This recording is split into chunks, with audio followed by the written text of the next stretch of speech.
Comment est-ce qu'on peut faire pour aider nos enfants à mieux collaborer dans le quotidien? Je me présente, je m'appelle Stéphanie Houle, je suis diplômée en travail social et en éducation spécialisée, maman de 2 enfants, propriétaire de Bulles et Pirouettes et j'accompagne quotidiennement les familles avec les différents enjeux de la parentalité, surtout dans la tranche 0-7 ans. Aujourd'hui, je vous fais une vidéo en fait pour décortiquer un petit peu les attentes qu'on devrait avoir envers nos enfants en fonction de leur tranche d'âge, surtout 2, 3, 4, 5 ans. Donc, ça va nous permettre en fait de mieux diriger nos interventions comme parents pour se faciliter la vie. Donc, je prends par exemple un enfant qui a de la difficulté à s'habiller le matin avant de partir pour la garderie. Donc, si on a un enfant de 2 à 3 ans, en fait, l'intervention qui va être la plus efficace, ça va être de donner des choix. Donc, est-ce que tu veux commencer par tes souliers ou ton manteau? Est-ce que tu veux commencer par tes mitaines ou ta tuque? Est-ce que tu veux commencer par mettre ton manteau ou ton cache-cou? Donc, vous y allez avec ce qui est le plus réaliste pour vous, mais de donner des choix va leur permettre en fait d'avoir l'impression d'être en contrôle de la situation. Donc, ça, c'est vraiment très gagnant pour la tranche de 2 à 3 ans. Pour la tranche de 3 à 4 ans, on est davantage dans offrir son aide. Donc, mets ton manteau, puis ensuite de ça, je vais t'aider pour tes souliers.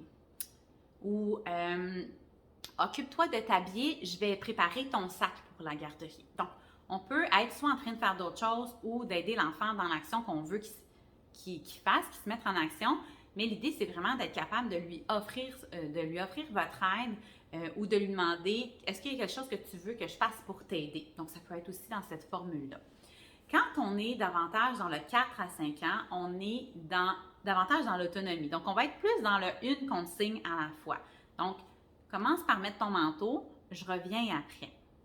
Donc, puis après ça, on peut continuer de donner, OK, maintenant, c'est le temps de mettre tes souliers. Donc, on ne va pas dire, va t'habiller, ce qui semble logique pour nous comme parents parce que c'est une seule consigne, mais va t'habiller implique plusieurs sous-actions qui sont peut-être trop complexes à comprendre pour vos enfants. Donc, ça fait en sorte que on ne met pas notre énergie à la bonne place, puis l'enfant ne sait pas par où commencer ou ne sait pas comment se diriger. Donc, préfère niaiser, préfère aller chercher l'attention du parent, préfère faire autre chose. Il faut savoir aussi que les départs à la garderie le matin impliquent une séparation avec le parent, impliquent une pression qu'eux ne ressentent pas. Hein? Aller travailler pour eux, c'est très abstrait, c'est pas intéressant. Donc, c'est sûr qu'il y a plein d'autres choses qui entourent le départ à la garderie, mais cette stratégie-là d'offrir des choix, de donner une consigne à la fois ou bien d'offrir son aide est valable dans toutes les circonstances. Quand c'est le temps de ramasser les jouets, quand c'est le temps de ramasser la chambre, quand c'est le temps d'aller dans le bain, quand c'est le temps de faire un casse-tête, par exemple. Donc, c'est toujours la meilleure stratégie. Les autres vont aussi fonctionner, mais c'est à savoir en fonction de l'âge développemental de votre enfant quelle stratégie va être la plus efficace.